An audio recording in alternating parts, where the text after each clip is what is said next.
Good morning, everybody. It's us again, the Talking Hats. I'm Dale. That's Harish.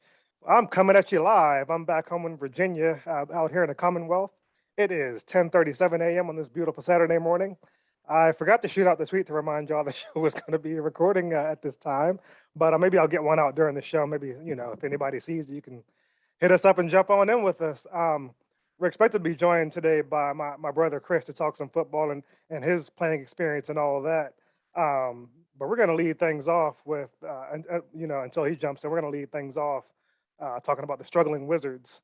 I'm going to kick it over to Harish to get us started, and we can go back and forth on this nonsense. I mean, where can we start? I mean, there's so many holes that we can talk about, going from superstar Bradley Beal not showing up, or to how the supporting players that we thought were going to step up and become the second and third leading scorer on the team are not even showing up. How Rui Hachimura is not even in the game. I don't know what's going on with that. We'll touch on that in a minute. Yeah, too. Yeah. In my honesty, if you listen to our last week's show, I agree with what Dale is saying, is maybe it is time to trade Bradley Beal. It kind of seems that he is not stepping up to the plate. It just kind of makes me wonder, where is the Bradley Beal from last year where he could just take over a game? Even though Westbrook was there, I'm not saying that I'm not taking anything away from Westbrook, but when you see your team is struggling, you should be able to come there and take it over. Who cares what the coach says or what everybody says, because you're losing. And what frustrated me the most, that loss to the Kings should have never happened. Never happened. No, I mean, they were in control. So I mean, I couldn't see the game because it was kind of late, but I did catch the highlights. And there's one thing that's consistent over and over and over. It's the lack of communication on defense. There's too many open shots in the paint where Gafford does not need to step up and guard a three-point shooter. He needs to protect that paint. I mean, you can step out from time to time, but if there's no communication within the back ends of the court, you're not going to get stops. I mean, they were neck and neck, and all of a sudden they went on a 12 to, they went on an insane run, the Kings did, and that's what happened again against Denver, and then that's what happened against the previous game they played. So at the end of the day, you have to question their fortitude.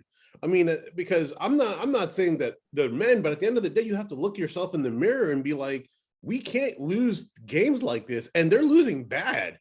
They're not even losing like a few points. Man, at this point, I'm not going here yet. I'm not going to question the coach yet. He's still a new coach. It's still early in the season. But they've lost 4 straight. In the Pistons game, they very well could have lost that game. Oh, so it could easily be 5 straight. But I'm gonna, they got it. So I'm gonna say 4 straight because it's 4 straight. They've lost 4 straight. Blown out by the Jazz. I was at the Denver game. I'll get into that in a minute after we get into the fact that they've lost 4 straight. Denver, like you said, the Kings. Good grief! Come on, man. That's a game. This team, I was projecting them, top 3 in the East. A top 3 in the East team can't lose to the Kings.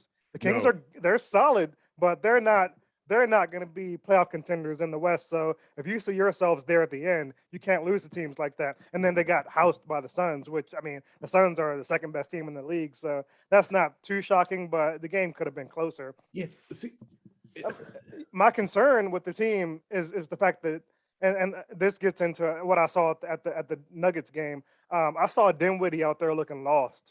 Every time he was on the court, he looked lost. He didn't appear to have a role on the team, and that is vastly different from the way the season started. Mm-hmm. At the start of the season, he was the number 2 behind Beal. There was no question who your top 2 players were. It was Beal and it was Dinwiddie, and their numbers were about even. It wasn't like Beal was like 20 plus points a game. He was around 17. Dinwiddie was right there with him, and they were winning. So what's going on now? Dinwiddie's not scoring at all, and they're losing. And Beal is up to his average. So we need to get back to what they were doing with the good perimeter defense and the even scoring between those two to get this team back on track. That's what I think. Mm. I mean, I couldn't agree with you more. Dinwiddie has been like dim where, like dim who. Like at the end of the day, I mean, even with Bradley, where's Bradley? I mean, it's like where's Waldo? Where's Well, Bradley like I Beal? said about his numbers, he's upped his average the past 3 games. He's well over 20, I think into Mhm. the 30s in one of these. So he's getting it done. But is that what's best for the team?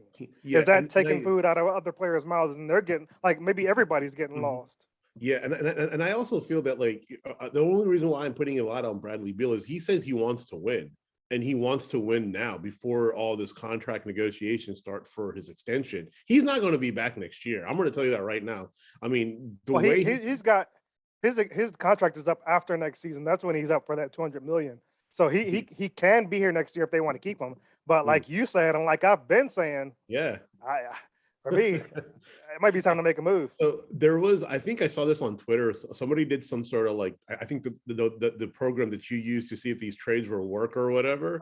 NBA trade generator. Yeah, yeah, that's the one. So they said trade Davis Bertans, Kyle, not Kyle Kuzma, but Harold, Montrezl maybe. Yeah, Harrell, Harold. People are and talking about I him. think I forgot who the third one was for John Wall.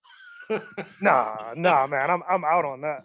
Yeah, I'm I out don't. on that. But I Nah. did hear something crazy on AWOD's show when I was kind of driving in today.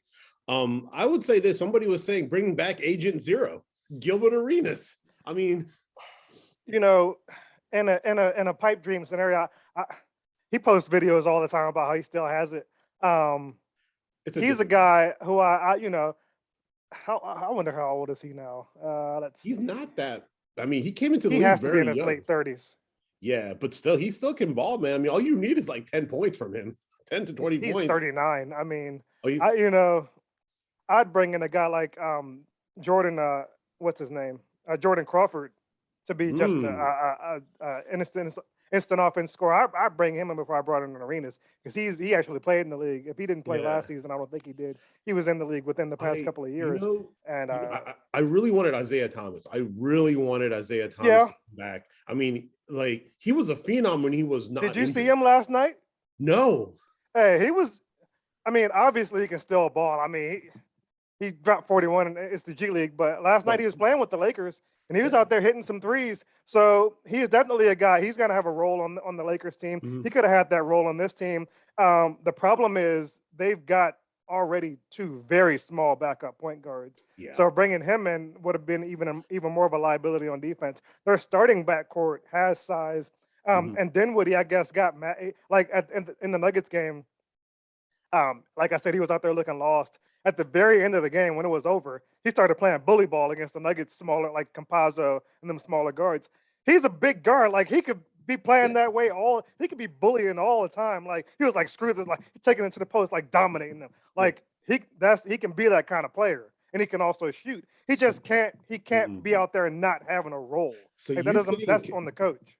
that's what was my second point. Yeah. My point was going to be is when you say, does it go back on Unseld Jr., even though he's a new coach, Yes. he's trying to figure his way out, Yeah. or maybe it's because everybody now has film on the Wizards. They've played and they're guarding them and they're trying to kind Nah. of throw them off. Nah, I can't bail the coach out with that because everybody's Mm-hmm. got film on everybody. Mm-hmm. And especially the Nuggets. Like he was with the Nuggets. Who has more film on the Nuggets than him? That's also, The yeah, good Wizards, point. the Wizards had won the previous 3 games in Denver. So I figured a former assistant coming back into Denver for the first time would be able to at least keep that game close. The score at the end was close, but that game was never in question for the Mm-hmm. Nuggets. Mm-hmm. And I think Jokic got thrown out of that one, or was that the Yeah, I next think he one? did. I think Was he that got this thrown one? out for some. Oh yeah, because he argued the call. I Was think he that this argued one? the Maybe call I with might be one of the. conflating 2 games, but either way, this game was not as close as the score looks because Mhm. the Nuggets were dominating all game, and I didn't see that coming. I think I bet the Nuggets, but yeah, I bet the Nuggets because when I go to a game, I bet the home team just Yeah, to have some interest in the game. But yeah. I thought the game would be closer with West coming back, Mhm. being them being the he So, had been but there, you know what? but There's something. didn't So play out.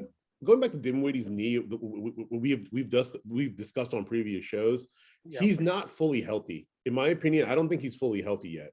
Like because even though he was bullying in the Denver game, as you stated, I also think that he had to do it. I mean, because he just had to do it. But I think his knee is not fully like recovered in the sense that he hasn't he can't take like hitting. Like people can't box him. I mean, even though these guys go through immense amount of like, off training and rehab and everything, it's different when you get on the floor and try to Yeah. like, put pressure and everything. So I can't say, I mean, you can't make that an excuse, because at the end of the day, if you can't play, you should tell the coach, hey, I can't play. Something is wrong, because you can't further injure yourself and put the team at a detriment. And I believe that's what's happening is he needs to, because he can shoot too, just like Beal. He can shoot the three, he can shoot the jump shot. But I think what they need to do is stop playing three ball. Like, in all honesty, they can't shoot the three now. I mean, they shoot it when they can. Go back to the medium-sized perimeter game and then make them guard you. Like, make them guard you, because that's what your strengths are. Go back to the pick and roll, go back to that, and then pick and pop. Like, Kuzma's 6'10", and in the previous game against the Suns, he only had what, single digits? That's inexcusable. Yeah. Do you know why he was out? Did he have COVID? Kuzma, I didn't see Yeah. anything that he had COVID. He missed the Nuggets game. I think he might have missed the previous guy. I know he wasn't playing against the Nuggets, and I can't remember why. But if whatever he's coming back from, maybe that's why he struggled in this last game. But him getting back into his role would definitely help the team. Yeah. But like I said, they have to get into where they were playing more team ball and not Bradley having to do everything. Yeah.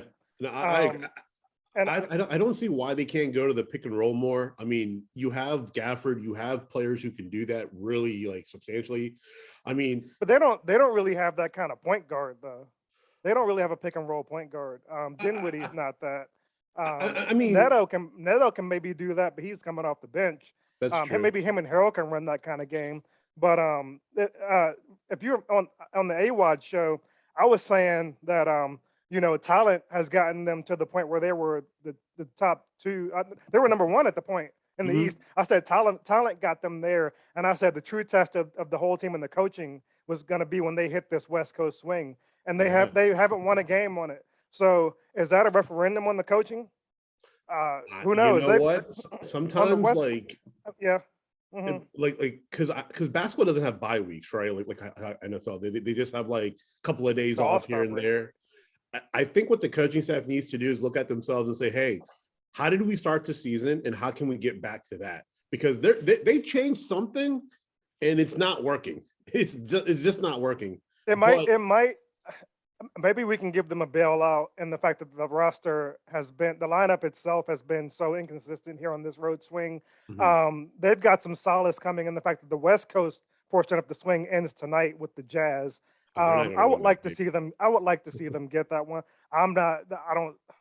It's probably not going to happen, but so that'll be 5 straight losses on the West Coast swing. You know what? The funny thing is, you called that. If you saw our previous show or a show before that, Dale definitely said that they can go 0-5. 0-5. And I don't want to toot my horn about being right about that, because that sucks, man. That's just they're 500 right now. They're going to be under 500 when they lose tonight. But and then the next game they got the Nets. I mean, where's the break? And then after that, the Knicks aren't any slouch. I mean, so do you feel like? I mean, we'll wrap this up after this. We won't. We got a lot to talk about on the Wizards. Yeah.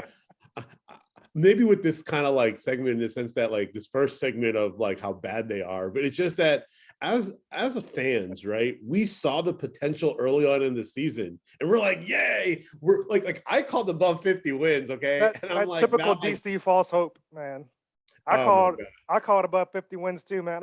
I really felt that they were a top 3 seed in the East with the way the team, they looked just like they had gelled, and I was so much hope. But like I said, they got the Jazz, Nets, freaking Knicks, but then they come back home and they get the Sixers, and Rui will be back in that game. Rui's coming back when they get home. He's ready to go. He just didn't go on the road trip. He's ready. He's ready to go. Is it still the mental thing that he's having? Like, is he still out there with that mental kind of thing? Honestly, probably what it was, and nobody said it. He put a lot into the Olympics, and he was probably just drained mentally and physically from that. Yeah. So I mean, I haven't heard about any injuries. Yeah. It was just probably him just recovering from that off-season grind. I know Japan worked them dudes because they figured they had a strong team with him, And so he Yeah. probably put so much into that he just needed. Yeah. I mean, that's true too, because emotionally, when you're playing for your country, like you want to give it all. And sometimes when you give it all and and the results don't add up to what you did, it is a very daunting task to come back and actually like, play basketball again. Because sometimes you just don't want to play anymore because you Yeah. just feel that I give it all I got and what was the result. So I can understand him, but I think they should start Kispert more. I just feel that he has something that can kind of ignite, He's picked even it up. though he's hit or miss. But Yeah. No, do he's that picked it up 18. from outside.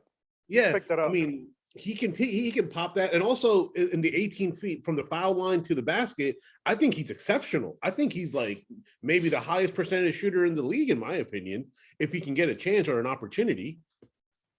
He's looking better. With more time, he's just going to continue to improve. I have high hopes for him. Um, at some point, maybe if not getting big minutes due to the glut of talent at the position, Mhm. at least getting filling into a consistent role with the team. And like Yeah. I said, I would like to see them move some of those guys that have it at that spot so he can Mhm. get more minutes. Um, and Garrison Matthews is still balling. That still makes me salty. I'm not Yeah, going to me go too, down that road man. again. I'm still. Could we trade for him at least? Like, can we get him like back, or is that or is that a pipe dream? Uh, I don't see. I don't think Houston will make that kind of move because the way they're playing right now, like they're playing really well. Mhm. And they started off. I mean, they went through a stretch where they didn't win like I don't know, like uh, What was 10 it? or plus games in a row. They lost Yeah. something like that. But now they're starting to gel. I don't think they tinker with their roster at all. Even John Wall said he wanted to come back. They're not making that move either because the team is playing well. So Right. I can't see them getting rid of anybody at this point. Mm. Now, if you made them an offer they couldn't refuse, but would you do that for Garrison Matthews? I mean, I don't. Nah, that's too much, Rich. Like, it has Yeah, to be like a star player if you're gonna like. Well, I don't know how rumor this is, and people might hate me for saying this, and I know a lot of people are not a big fan of this, but the Lakers. I read somewhere on Twitter, don't know how far this is true. They said and on Instagram that they're not the Westbrook, Anthony Davis, and LeBron thing ain't working, and they might want to ship Westbrook. I I've heard think that. Yeah. if I think maybe bring back Westbrook because he's fully healthy now. I mean, and kind of reignite that kind of thing, or is that a bad move? Here's the thing. Those rumors are out there, but if the Lakers were going to make a move, I think at this point LeBron is tired of Anthony Davis's shenanigans. He got hurt again last night. The last night that joint, anybody's going to get hurt on that, but he's always hurt though. Like he's not a guy you can count on. Before he got hurt, Carl Anthony Towns was bodying him in the post. Like he did the too small thing when he bodied him once. Like Anthony Davis is supposed to be a top 5 player in the league. He's out there getting bodied by a cat. Yeah, Like Cat, he. I mean, he's starting to play better this year, but he had some seasons where he had vanished. If you're out there getting bodied by him and you're supposed to be a top 5 player, like what's going on? But I think LeBron, if they made a move, like I said, I'd trade Anthony Davis for DeMontis Sabonis straight up. oh They yeah, if they want to have hopes of getting to the title this year, they need to get that Sabonis is dude it. out of there. But Yeah. So I why don't is know. Indiana shipping Sabonis? Like, why are they even putting him out as trade They're bait? just for some reason. Well, I guess the team hasn't lived up to expectations this season, and I guess they're panicking. It's still early, but they're talking about blowing up the entire team. They're talking about moving Turner, Levert. Levert is a baller. I want Levert. If we can get Levert, dude, He's I got the will be. same injury concerns that Dinwiddie had coming off the knee injury and all that, and But he's still he playing. had like a kidney thing or something too, Oh yeah. So yeah, like a yeah, cancer that's or also something like that. yeah. He had something internally wrong. I don't know if it was a kidney or something, but I think then he had some kind of cancer. hmm, But he's good now. But but last still, season that took him out. yeah. So they're trying to blow things up. And I've been saying maybe the Wizards need to be along those same lines because, yeah, you love to have a player like Beal, but at the end of the day, the goal should be winning championships, not just having max Hmm. players on your roster. Yeah, because Nuggets. I'm kind of leaning towards that now because even though they say Beal is the heartbeat of the team as it is, but if one person can't hold back an entire team, you know what I'm saying, to see the future. And if he needs to get moved to make him happy to get to a contender, and in return, you get somebody in return that can help the team, then you have to do what you got to do. You can't, I mean, Yeah. it's unfortunate, but it's business. At the end of the day, it's a business. So, like anything else in sports, it's business. It's just that. And who knows, if Bill wins a ring with another team, we all will be happy because he deserves it. Yeah. I mean, Shoot, whatever. As long as at the end of the day, I'm all about making the Wizards better. I don't know Bradley Beal, so I'm not gonna right. um, hold those personal feelings for him. I love him as a player, but I want the Wizards to be better at the end of the Yep. day. No, 100%. We can keep knocking about the Wizards or something else for the next. Chris will be on in about 5 minutes, so he's gonna jump Okay. in with us just so y'all How know. about, should And we once that happens, say? we're gonna switch gears to football. So Yes. So if anybody don't know, we have Chris Royal coming, South Lakes, South Lake. I want to use an adjective that can describe him, like an amazing South Lakes individual who kind of broke the records and still holds the records in South Lake. yeah, if you're local, you know South Lakes High School, Grant Hill. Mhm. Michael Jackson, if you remember Georgetown back in the day, he went there.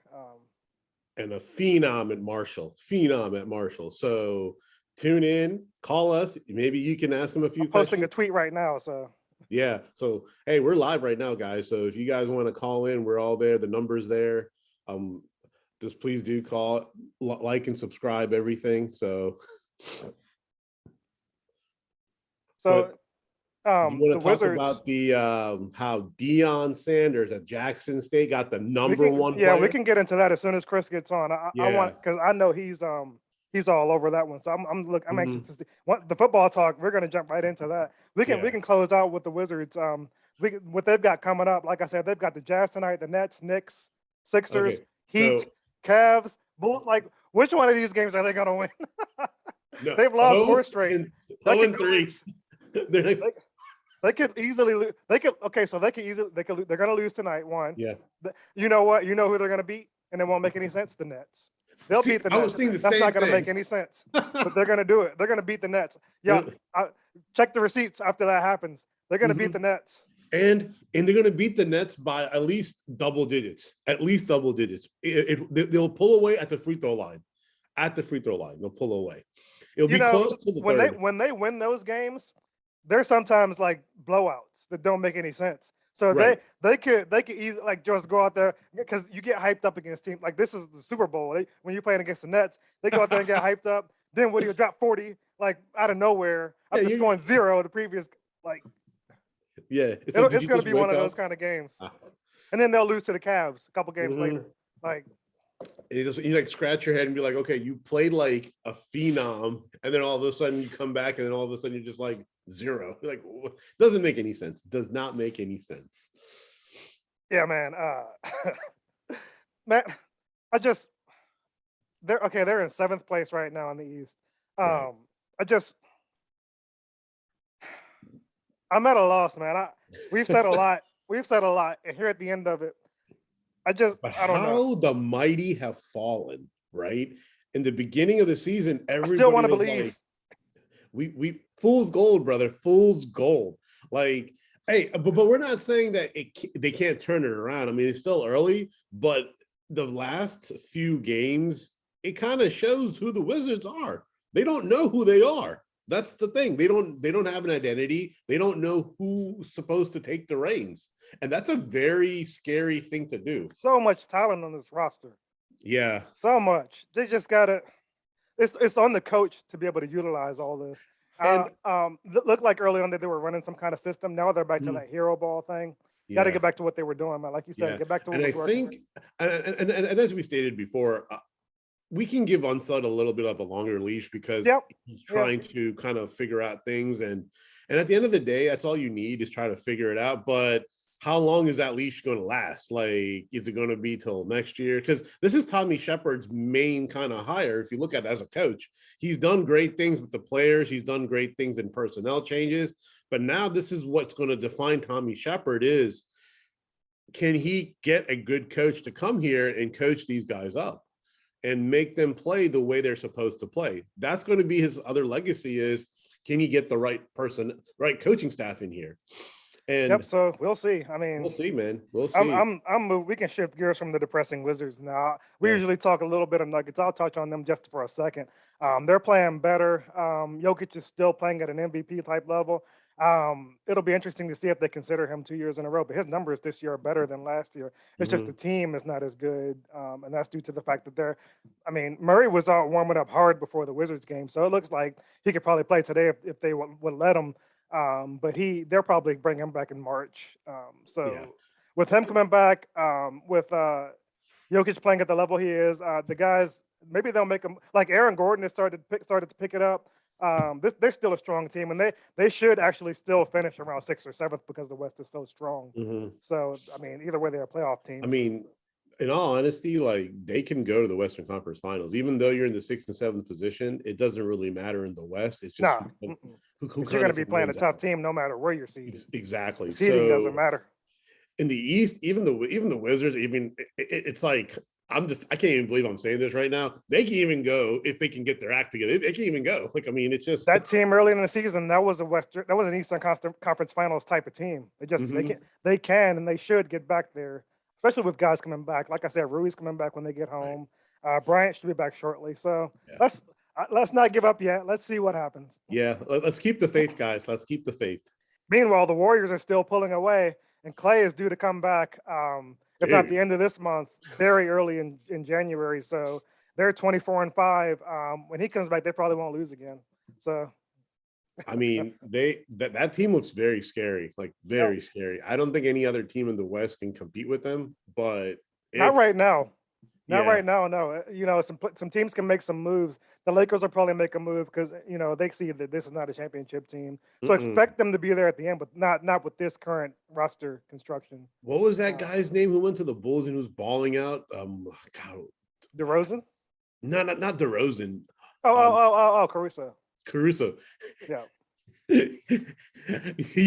I've been reading a lot of these other Instagram pages. Like, why did the Lakers give him off because of the money? And that now, like, Hey, all of a if the sudden, Bulls weren't doing so well, the Lakers will be looking at getting him back. But the Bulls are second seed in the East. They're not going to give that dude up. nah. I Not with mean, that. he went from a role player to like a superstar. Yeah, I mean, he's one of those. He's one of those guys you love to have on your team and you hate to play against, like Patrick Beverly and those type of guys. Just Yeah. them scrappy, get under your skin type of dudes. Mhm. And he gets under your skin because you look at him and you don't think that dude should be balling out on you, but he balls out on Yes. everybody. You're like, how is somebody's dad out here like dropping buckets on me? But I mean, the dude he flat out balling. When he retires, he gonna just be dropping by Lifetime Fitness. Is like you show up, nobody's gonna pick him. He'll be the last pick, and they'll drop 40. So, yeah, yeah, Yeah, looks as we always say, looks can be very deceiving. yeah. Looks can be very deceiving. I'm 5'8" old man, but if I show up at your gym, you won't pick me, and then I'll drop threes all over your head too. So Yes, Dale keep can sleeping ball. on If me. anybody can, if anybody wants to challenge 1-on-1, I they'll can't ball. I can shoot. Let's not get it confused. I got no handles. I can play D for a shorter guy, but I'll shoot the lights out of the gym. I'll put my shot up against anybody. LeBron, you want to have a shootout? I'll take you down. Yeah. I'll go toe to toe with stuff. Mm-hmm. I'll pay to see that. I'll I pay can to see shoot. that. God dang it. Yeah. Yeah, I'm a 6'1" Indian guy that could Yeah. that could Put a, basketball put a wasn't my body thing. on somebody. I could put body on somebody. Yeah, I played center all my life, and then when I actually saw like a 7-foot guy, I'm like, this ain't gonna work out for me. Yeah. See, we've been talking all this, like I said, all this drab and dreary stuff about the Wizards, but we're sleeping on the fact that the Caps are actually playing very well. Yes, they are. They won last night. Obi had an empty net goal, Mm-hmm. so he's leading the league in goals and points. I mean, at 36, So, yeah, I think he's 36. At 36, he's out there leading the league in goals and all that. So, and you the know, crazy thing is, yeah, I mean, like that. This team looks very like they have off nights. I mean, every team. I mean, hockey is just a different sport, the defense is a but concern here and there. there it Goaltending is is. a concern here and there, but overall, they've been outscoring teams, even though they give up a few. They And come back. yeah, and overall they're getting it done. Hathaway's playing very well. Mm-hmm. Wilson's out. Right. Backstrom just came back, Yep. so they're definitely a cup contender. And the Avalanche are too. So that's going to be Mm-hmm. interesting. That'd be sweet if it came down Yeah. to them two in the cup. Dude, The Caps are coming out there, and April, I think. I'll be at that game. Y'all should come out. Yeah. That'd be awesome if y'all could come out there. Yeah, it'd be awesome. It'd be going on one-on-one. That'd be crazy, like, you know. So Chris is jumping in with us now. We're going to switch gears into some football talk as soon as he gets up and running here. We're going to start off probably with. Well, do you want to get into some of his background, or you want to jump right into the name and likeness stuff? We can get into his background a little bit to let the audience know what. I'll let you lead the way on that. I'd sent you over some info so you can jump into that, because I was always there. I know all that stuff. So I didn't want to. I'll give like a very proper introduction because welcome, Chris. What up? Hey, what's going on? Not much, man. So we have Chris Royal, South Lake's prodigal son, star safety at Marshall. Just to give a little bit of background, Chris, where did like when you played at Marshall? Since the Leftwich's kind of name is getting thrown into the ring for the Jaguars coaching, since you've played with him, did you see any kind of glimpses of his coaching stature that he has today? Like, did you see it back then when you played, and has he like guided you along, or you guided him and kind of had those kind of conversations? Because I sure don't know. Dale probably does, but I sure don't. And then maybe our audience can kind of give a little bit. You can give a little bit of a background on what kind of person he is, how he thought through things in the film room, and your overall take on how this kind of came up to be. Definitely. Byron in college was, first of all, as a quarterback, was probably one of the greatest thinkers and game managers I've been around. Like, I talk highly of Ben Roethlisberger from playing against him, but Byron, he was really underrated in terms of how he commanded a game, commanded a team. He meant business, but he was also personable, and everybody got along with him. So he had a good balance in that realm. And I consider myself a ball hog, getting a lot of interceptions, not only, what people saw in the games, but in practice, I was lighting those guys up. It was, 3-4 picks a day. What was it, Sean Hill? Stan Hill, yeah. Stan Hill. Any of those other guys, but in terms of Byron, I probably intercepted him twice throughout that whole year. So that's just kind of goes to show you on that. But in terms of the coaching stuff, I did see it early on. I knew he would be not only, a great player, but also a great coach, because like I said, everybody knew like that he was different. Like when he walked to a room, it was kind of like, so Coach Pruitt was our coach, and he's a legendary, probably a Hall of Fame college football coach. When he walked into a room, nobody, like, you could be chattering, everybody just, okay, that's it, it's done. Everybody be quiet, because you knew Coach Pruitt, when he said something, he meant business, and he only talked when he had something great to say. So you just respected him that way. And I'm talking about not just the players, but the coaches knew that when Coach Pruitt walked into the room. Same thing with Byron Leftwich. So he would do the same thing. So it was great having both of those guys. And so when Byron, I remember, everybody remembers that game when he got carried down the field in action. But that was the year before you got there, right? No. That was. You were there? Yeah. Oh yeah. Actually, that was my freshman year.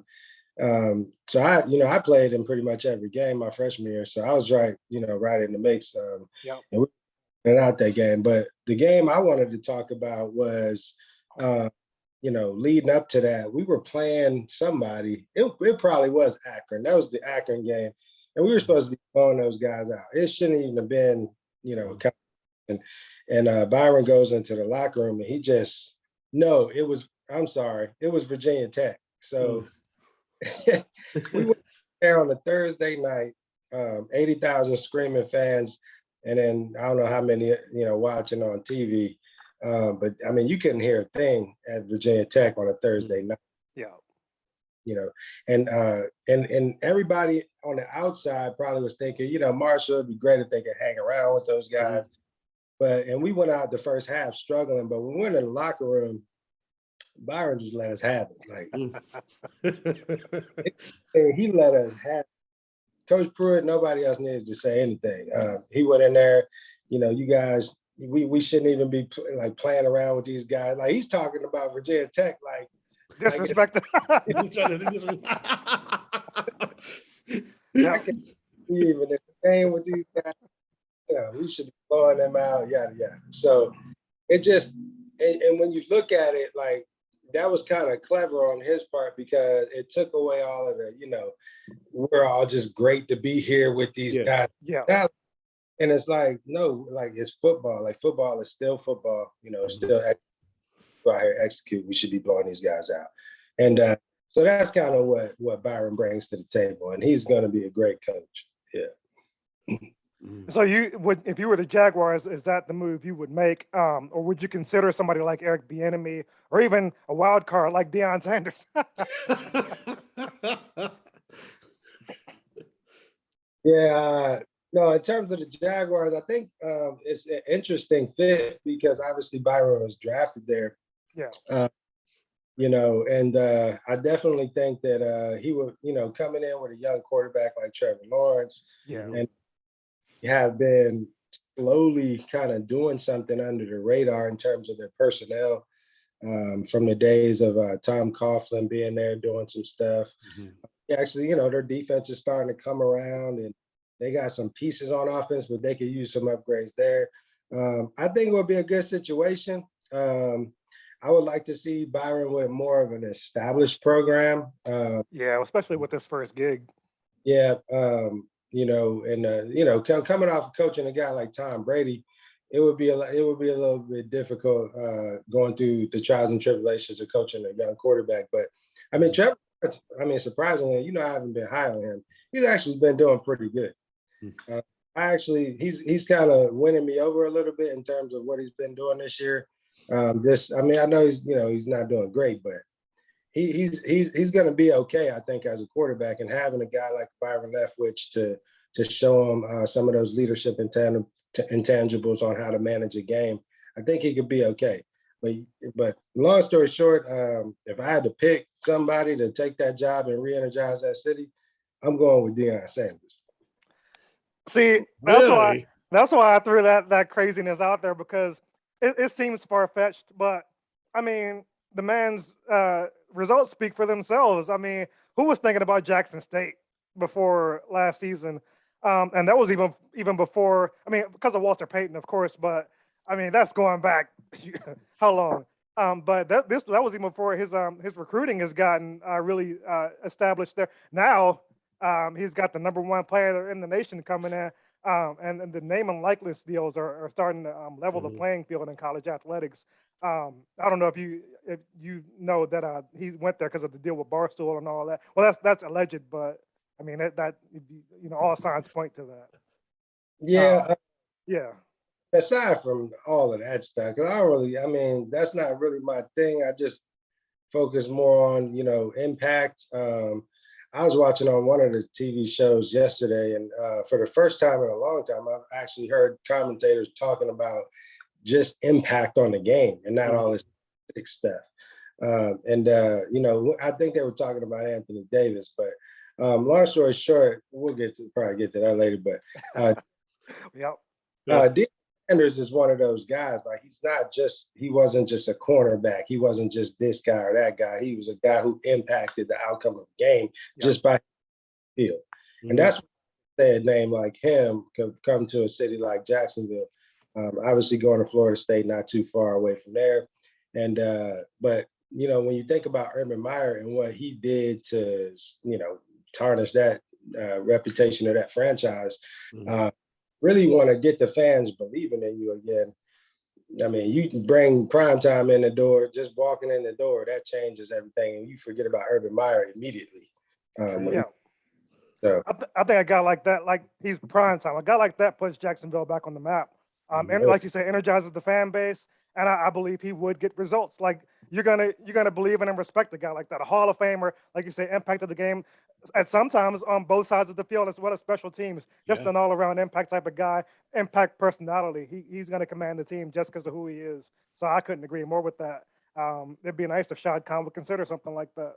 Think outside the box. I mean, you've been doing all this in the box thinking all along, bringing in a guy like a joke like Urban Meyer. Think outside the box. Let's put your team on the map now. And with primetime, I mean, that is the dark horse. Like no one would have no one even expected Jackson State.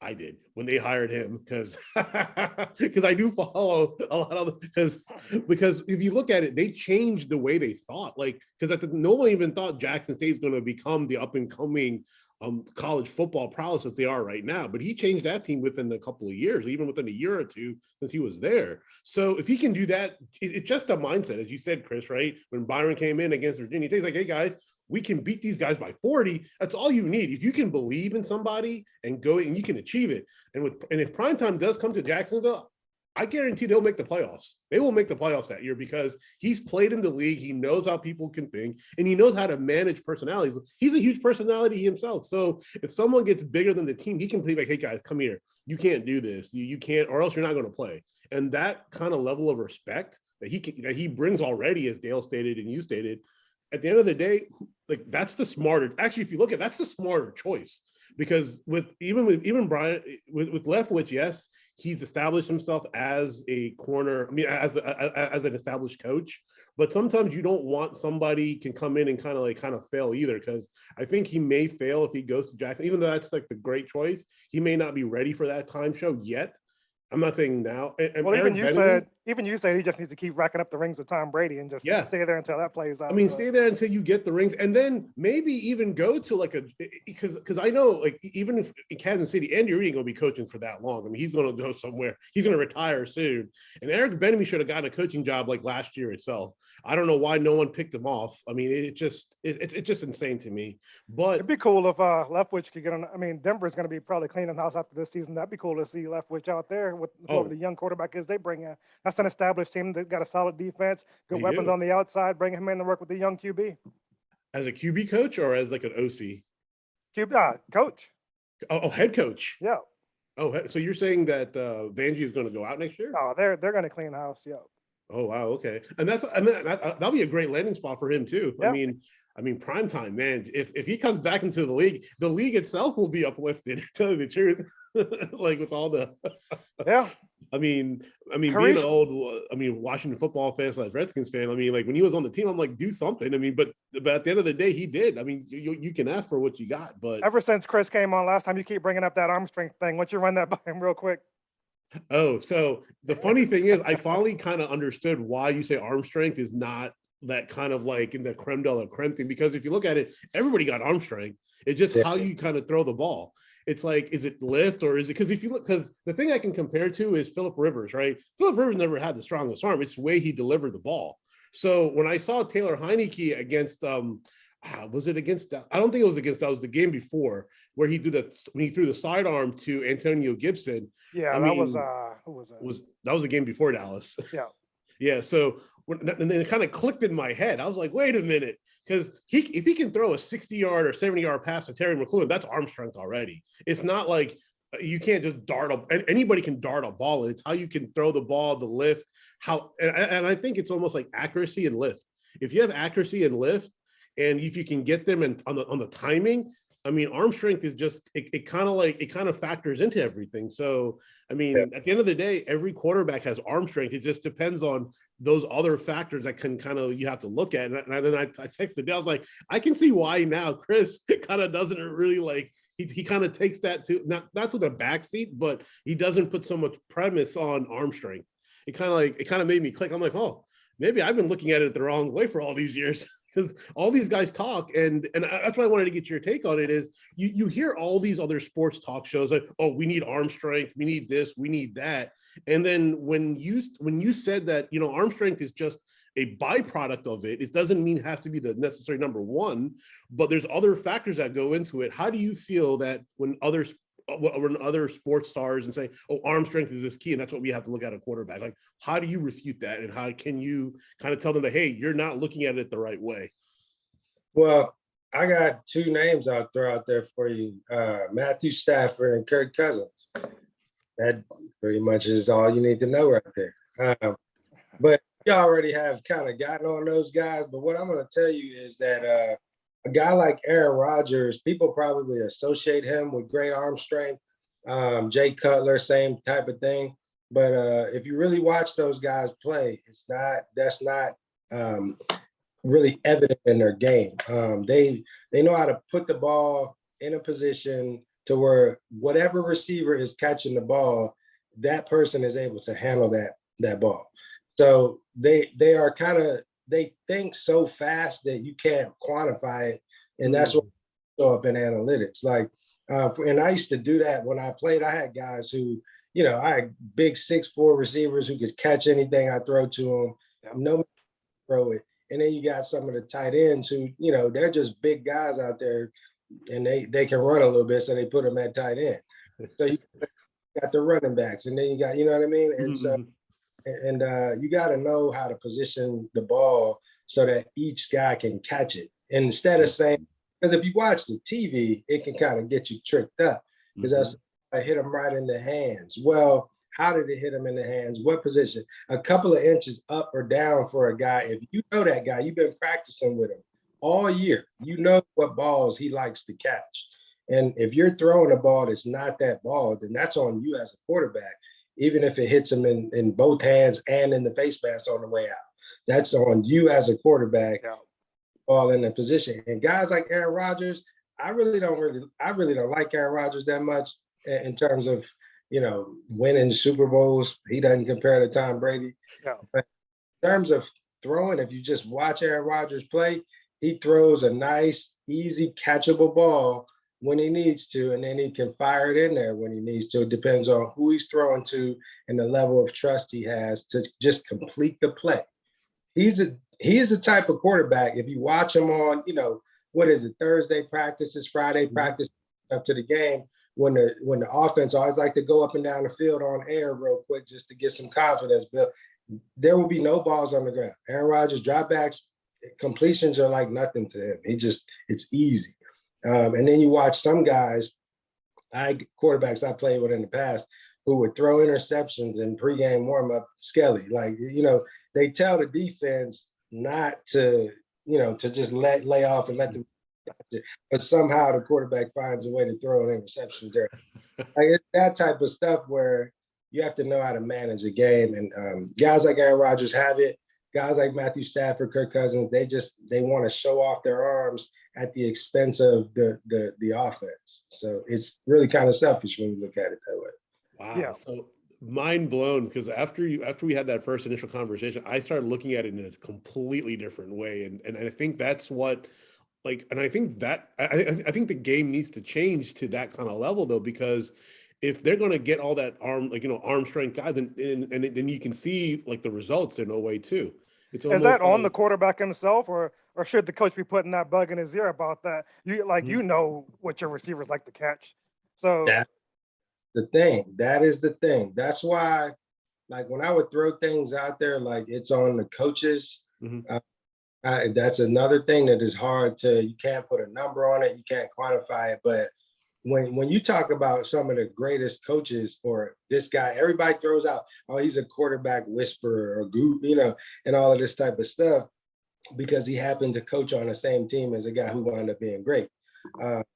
It doesn't work like that. It works if a guy like Cam Newton, for example, comes into the league, and we still see the same as that Cam Newton we've seen when he was a rookie. Now, Cam Newton is great, but he could have been a lot better mechanically as a quarterback in order to deliver some of these balls, on time.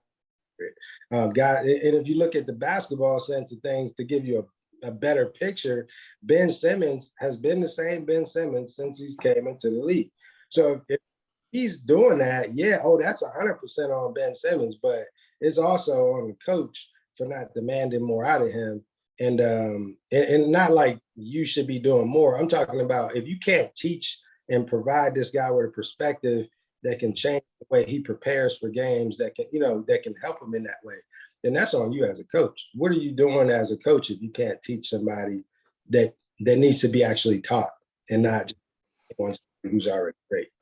Yeah, and Ben Simmons, since we went there on him, he has a lot of the similar attributes that LeBron had coming in. LeBron didn't come into the league as a great shooter. He came in with a big body and a basketball IQ. and talented to make those kind of passes and plays, be a playmaker without having that great shot. A will within him. I don't think any coach got to him and said, LeBron, you need to work on your shot. I think within him, he had a fire burn. He wanted to be better every single day. He went out there and worked on that shot. And now he's not a knockdown shooter yet, but you're not going to leave him open like you used to. There's a final series where somebody just backed off him and left him on threes. You can't do that anymore because he worked on it so hard. Ben Simmons, he doesn't appear to have that kind of fire within him. He appears to be a guy who got paid and is just happy that he got paid. And I don't know. I don't know if that's something that somebody can put in him. I don't know if he has that built in like LeBron did. But doesn't that go back to coaching? So that like he needs to get a coach to kind of like uplift, like kind of light that fire a little bit. I don't know. I don't know if he has that chip. Yeah, I think that's a good point. I think I don't know if I would compare LeBron and Ben Simmons in terms of shooting. Now we hadn't seen Ben Simmons actually shoot the ball a lot enough to compare, but just from watching his technique and form and just his overall game and from a scoring standpoint, LeBron is so underrated. When he was first coming into the league, now he wasn't the shooter that he is now by any stretch, but LeBron, he could score in so many different ways, and his post was so underrated. If you watch those early games against Pistons and those types of big games, he was scoring from any part of the floor. And the thing that's really developed in LeBron is his shooting arsenal. Man, that he has a fadeaway shot where turnaround fadeaway. Yeah. I don't know how many, like 10 yards of a fadeaway. Like he's just taking it. And then he has the long deep threes and all different type of stuff that way. But LeBron was better than Ben coming in, and he's gotten better than Ben. He's been in. I think that the coaching standpoint is relevant when it comes to, for example, Aaron Rodgers. People don't know this, but in college, Aaron Rodgers he couldn't throw the ball the way he throws. Mechanics were completely different. Because of Jeff Tedford. Yeah, and that's the thing. I actually got I have the clinic tape from when Aaron Rodgers was in college working with Jeff Tedford. I went to a clinic hold the ball up here like this, and that was what Jeff Tedford taught. He taught hold the ball up there like that. Tedford was talking at a clinic about this and teaching that technique. And then at the end, he's like telling everybody, if you want some film or whatever. So I got the film, and it is completely different. And whatever happened between that point and now is amazing. How effortlessly he can throw the ball. But I think that some of that has to do with natural body movement. And because I throw that way as well. Like it just doesn't. It was tweaked over time, but it doesn't take much if you just relax and throw the ball. And a lot of quarterbacks don't have that. And you need to develop. You just need to develop over time. If you don't, then that's on you and that's on your coach. Yep. Yeah. So going back to Jackson State, how did they land the #1 recruit? I mean, even with the NILs, like how? I mean, because that shocked the sporting world. I mean, that shocked the college football world, in my opinion. I mean, and see, the speculation is that he went there knowing that Deion is going to get a big time job next season, and he can just transfer with them. There's no transfer sit out, and you don't sit out on the first transfer anymore. So he'll just follow Deion to wherever Deion goes. So you mean another college coaching gig? Yeah, a bigger school. But didn't that kind of ruin the I mean the HSBCU stuff then too, because then they're just using that as a stepping stone for another bigger college? Because back in the good old days, like before everything, because a lot of people don't know the history of it, like before the colleges started integrating, they all of them went to historically Black colleges. After they started integrating, everything kind of changed, the shift in that, and that's why it's like with this kind of going on with the money and everything. Would people use this as like, oh, I can get in and then go move on to a bigger universities? Well, the #1 overall prospect doesn't need to do something like a smaller time player would have to do something like use it as a stepping stone. He was #1. He could have gone wherever he wanted. So he didn't need to do that. So he chose Jackson State just because of Deion, and then wherever he goes, or is that speculation? Again, this is all speculation, but Deion has a deal with Barstool Sports, and it's alleged that they paid the guy $1 million to go to Jackson State with Deion. Oh, like kind of like back in the good old days where they used to pay players to come. Well, you can do this legally now. So legally now, I'm saying back in the good old days when they like blue chips, when they kind of like had like, hey, we'll give you like a $100 handshakes and and a all that tractor. Come to our school. SMU football. Yeah, SMU football. Yeah. Yeah, they were big time back in the day. But I think they drove up to your house in a Lexus. Like, where does this? Oh, don't worry, the cash is in the back seat. I don't think it. Again, I don't really get into all of that stuff. I think in terms of this guy, and if you look at, I don't know if anybody has that quote from when he signed, but he has some good stuff to say. Hunter did when he signed about just changing the landscape. Like it seems to me like he understands the gravity of the moment and he wants to make a statement. It seems to me that he's on the same page with Deion. If you listen to Deion when he first took on the job at Jackson State, first stuff to say about changing the landscape, not only of college football, the system as a whole, but how you with the HBCU programs. It seems like they're both on the same page. It seems like they're similar type athletes from when they were both coming out of school. And it seems like they're a natural fit. Now, whatever else happened, paying this and paying that, anybody, if they really were put to the test and put it under a lie detector test, they wouldn't really want to have this conversation when it comes to. So you got to really look at it like now that a school like Jackson State can get in the mix on something like this, now everybody's mad. So I don't really think that they want to go down that road in terms of bringing that up in an argument. Right. Now, in terms of Deion's future, it was kind of interesting watching his last interview. I think he was on Jay Will and Max and Keyshawn. And before, Deion wouldn't really entertain the thought of going to another school. I think he said stuff about like, finishing what I started and all of that the same way I want players to do that. I want them to finish and stuff. But now he was talking more of, the job would have to be this, the job would have to be that for me. And so you could tell he's kind of starting to wasn't really getting those calls before, but his phone's probably been, flooded after getting this recruit. So he's starting to see some real dollars flying his way. Not that he needs it, but the prestige and the chance to really do something special. I think Deion, he would have to be crazy to not be intrigued by that. So. Yeah, and when you see the deal some of these guys are getting, like unlimited use of private jets, they're buying your house, $8+ million a year, all this, lifetime stuff you're getting out of these deals. You might not need it, but when you hear stuff like that, it's like, But I said it to somebody yesterday. I think that it's more about with the recruits, like this number one recruit. I think it's more about Deion saying to those guys, "Hey, I'll see you in 4 years when you come to the NFL. When I take this Jacksonville job or something like that."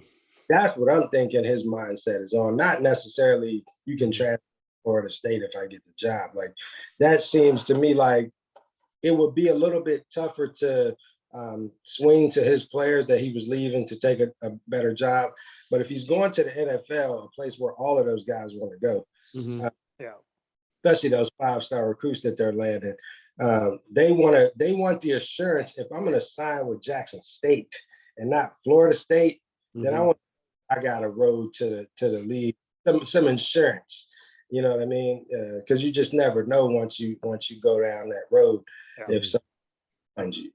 So that's what that actually makes more sense than him transferring if he jumped to another job. When you hear something like that, that's definitely a selling point. Yeah. Look, man, I've been there. I know what it takes to get there. I'll probably be there again.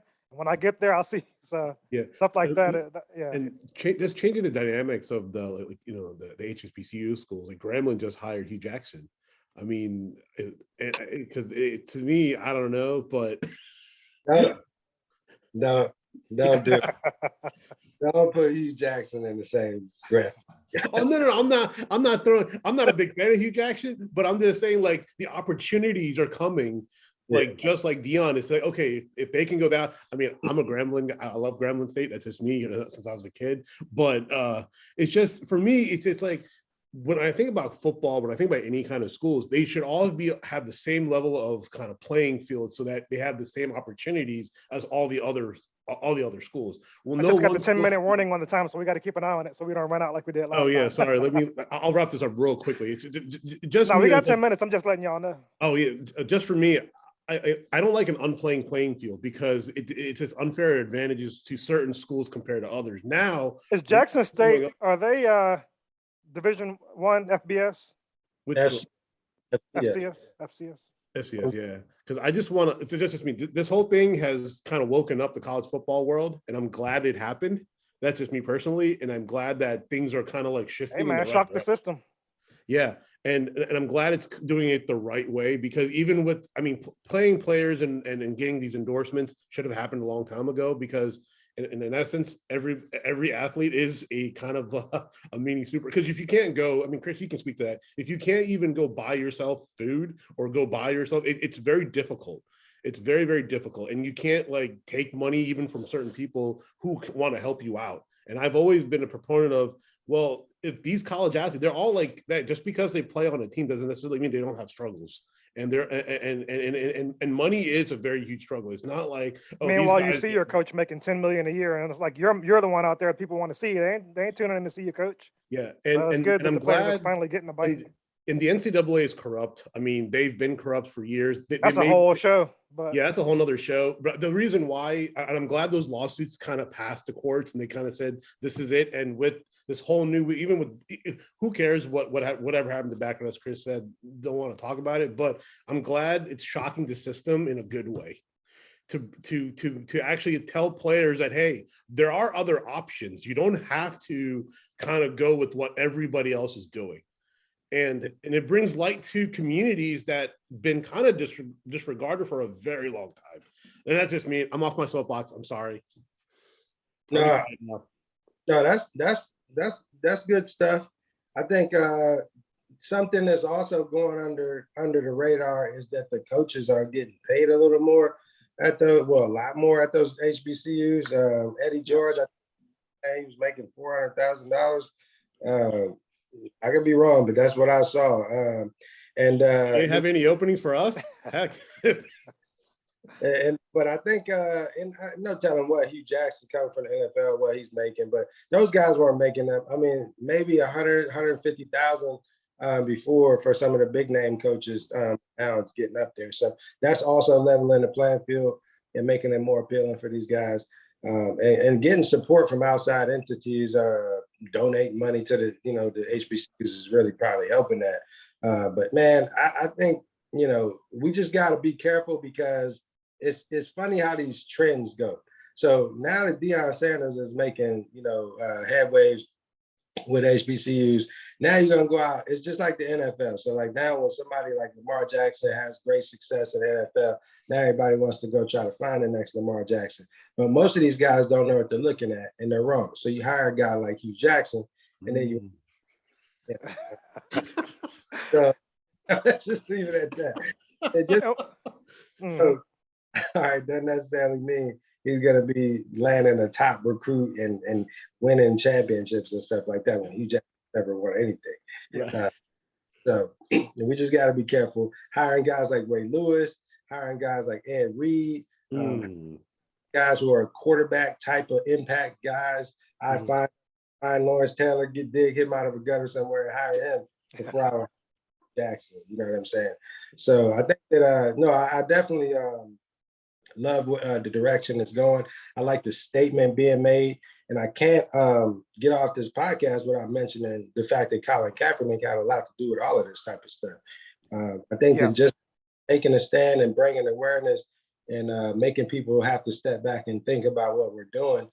Those young athletes, those young kids who we get on all the time about social media, this and social media that, are the ones changing the landscape. They're picking up and carrying the torch from what Colin Kaepernick was doing, and they're making statements here. And you got to really give them some credit for that. Absolutely. And I had him on the list of things to bring up. And it sucks that the NFL is now, he was just a little bit too early with this message, and the league is all over it now.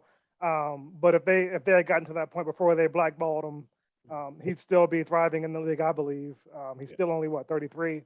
So he'd still be out there doing his thing. It sucks that guys like Josh Rosen still in the league. Garrett Gilbert is in line to start. Wait, Garrett Jordan, Gilbert's still here? he's on the Washington football team. He's in line to start if Kyle Allen doesn't get cleared. Okay. Jordan Tayamu is on the Washington football team roster. Like, these guys are out here, and Cap is not even getting a sniff, man. So that he like you said, he lit the torch, and now everything is starting to fall in line. And I mean, that's it's the sacrifices we make. But I think that really, like I said, the thing that's really the most shocking to me is the young guys. These young kids, man, I mean, I couldn't imagine thinking that way when I was coming out of high school.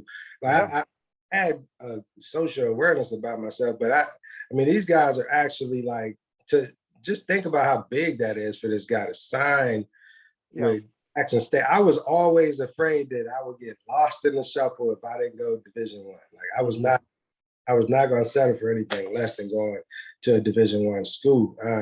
And I think, and now this is still Division I, but I'm talking about, the top level, and especially the 5-star recruit has his pick of the litter. I just, and doing it, knowing what he's doing and knowing the impact. I think that, like I said, that's why I kind of connected to, it's a trickle down from what Colin Kaepernick did. And I think that these young kids are really surprising us. We got to give them some credit. I mean, like I said, I get on them all the time for always wanting to post stuff on social media and making it all about followers and stuff like that. But man, hey, I'm a follower of his if he's doing some stuff like this. So. That's right. And all this stuff got started, like basketball actually got this stuff started with the HBCUs. So players made some moves in that direction. And so it's falling in line with football now. And they say a rising tide lifts all ships. So hopefully Deion's impact can make the impact on the financial side for the other HBCUs and allow them to have the money to bring in a better quality coaches and keep raising the game for that level of football. They can keep bringing in the recruits and hope. I mean, it would be a dream if everything shifted in that direction. Like, all black kids would start looking there instead of the power schools. That's a dream, but that would be amazing. Well, to see. It was back in the good old days before they started. Back in the day, that's how they didn't have any choice though. They didn't have any choices, but now the problem, as time has gone on, everything kind of got shifted, and now it's like the shift is coming back to middle, which is how it should have been, and it's really, really, like, to me, because like when your thing is, it's an even playing field now, and when you have an even playing field, everything's out the door, because now it's not quite even yet, but it's much harder. It's going in that direction, and I want to see it keep going. Yeah, I mean, I was like almost feeling like when Obama became president. Yeah. I didn't say that out loud or post it on. Damn it, if I didn't feel that way for like a second. No, it was. I was shocked, and it was amazing to see, and I definitely feel that kind of feeling too. Yeah. We have if we still had some stuff we wanted to talk about. We have 2 minutes left in this recording. We can cut this and pick up if y'all want. Yeah, that's fine. All right, so we're gonna take a quick break here. In this recording, we'll pick right back up. Talking Hats will be right back.